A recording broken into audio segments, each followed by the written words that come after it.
চলে গেছে, ওই সময় মানুষ তাওহীদপন্থী ছিল আদম আলাইহিস সালামের যুগে, তখন মানুষ এই কাজ করতো না। শুরুটা কেমন করে হলো? ভালো উদ্দেশ্যেই শুরু হয়েছিল, ভালো মনে করে। কেমন? যে মানুষ এরকম চিন্তা করে নিয়েছিল যে এই মানুষগুলো লাত, উজ্জা, হবল, সরি, ইয়াগুস, ইয়াউক, নাসর, ইয়াগুস, ইয়াউক, নাসর, এই ভালো মানুষগুলো আল্লাহর খুব নেককার বান্দা ছিলেন।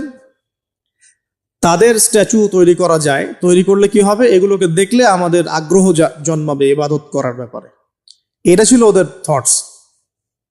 শয়তান এভাবেই তাদেরকে ইনফ্লুয়েন্স করেছিল আর কি, তারা তাই করলো। এই জেনারেশনটা যখন মারা গেল, পরের জেনারেশন যখন আসলো, তখন শয়তান ওদেরকে বুঝালো, ধরেন 100-200 বছর পরে বুঝালো যে ওরা খুব ভালো মানুষ ছিল, ওদের মূর্তিকে মসজিদের বাইরে না রেখে ভিতরে ঢুকিয়ে ফেলো, তাদেরকে সেজদা করতে হবে না, ভিতরে ঢুকিয়ে ফেলো, ইবাদতে মনোযোগ আসবে। পরের জেনারেশন এই কাজটাই করলো।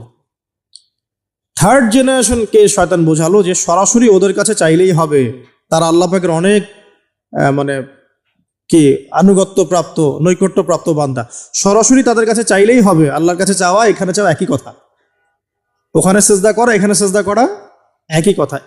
এখান থেকে শুরু হলো সরাসরি স্ট্যাচু ওয়ার্শিপ।